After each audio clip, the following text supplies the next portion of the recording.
All right, what's up, everyone? We're here today just to go over my Yu-Gi-Oh deck, my latest deck, the build that I've made. It is Volcanics. So, fire is the attribute, pyro is the type, and it's a burn deck. We do effect damage. We can do battle damage as well. It wouldn't be as effective, but yeah, let's just get into the mechanic of the deck. So let's start with some monsters. So our main searcher, or our only searcher, is Volcanic Rocket. 4-star, 1900 attack, 1400 defense, pretty solid stats. Its effect, however, is when it's summoned, you can add a Blaze Accelerator card from your deck or graveyard to the hand. So options would be Blaze Accelerator Reload, Tri Blaze Accelerator, or Blaze Accelerator. So let's get into those because that'll segue very well into our next two monsters. So Blaze Accelerator, continuous spell card. You can target a monster your opponent controls, send a pyro monster with 500 less attack from your hand to the graveyard. If you do destroy the target, your monsters cannot attack the turn you activate this card. Tri-Blaze Accelerator is basically the same. You can't attack the turn you activate this effect. It's a continuous spell card. You do have to sacrifice Blaze Accelerator to get into Tri-Blaze. The only difference is you don't have to give up a 500 or less attack pyro monster. This has to be a pyro monster. And you'll do 500 damage to your opponent. So it's a bit better. Just you do have to sacrifice Blaze Accelerator. So let's get into our ammunition, our Volcanic Shell and our Volcanic Scattershot, which are our main targets to go into Tri-Blaze and Blaze Accelerator. So, starting with Volcanic Shell. Once per turn, you can pay 500 life points out of Volcanic Shell from your deck to your hand. This card must be in the graveyard, activate, and resolve this effect. So, yeah, terrible stats, obviously, for a level 1 monster. You'd expect that, but its effect is pretty decent because we can now get more Volcanic Shells to our hand, thin out our deck, and draw other cards that we want. Now, getting to Scattershot. Scattershot's probably better.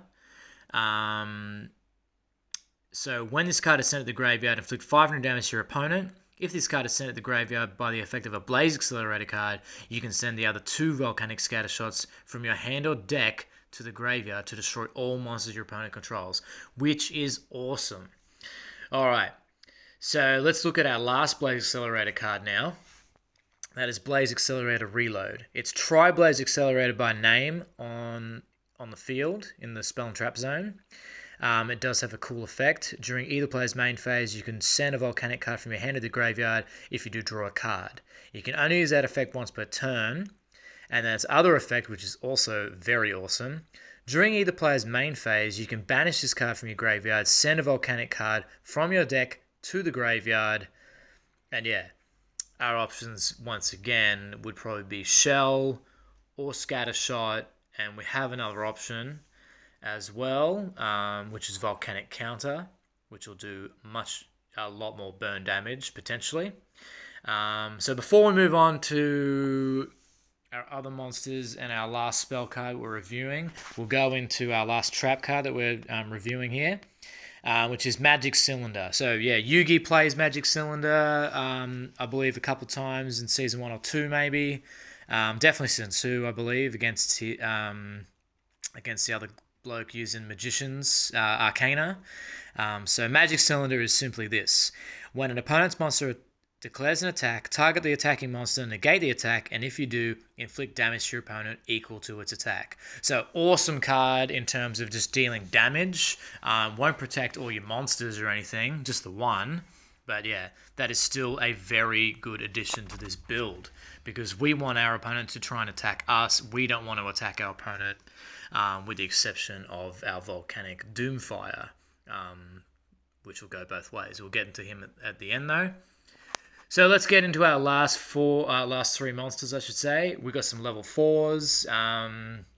We can still combine Volcanic Rocket, which is level 4, with this next combo. But yeah, we will totally look at these next couple. So here we have Volcanic Slicer. Its effect is once per turn, you can inflict 500 damage to your opponent. If you activate this effect, this card cannot attack during the turn, which is totally okay because we're going to combine that, hopefully, with Ties of the Brethren. Pay 2,000 life points, then target one level 4 or lower monster you control. For the rest of the turn, you can't special summon monsters. Also, however, you special summon 2 monsters from your deck with the same type, attribute, and level, but with different names. Can't conduct your battle phase, but that's totally okay. So, if we played Slicer and then Ties of the Brethren, we'd go into Solar Flare Dragon, which also does 500 burn damage at the end phase, and it also has a unique ability of it cannot be attacked if there's another Pyro-type monster on the field. And it's got decent attack stats at 1500 for 4-star.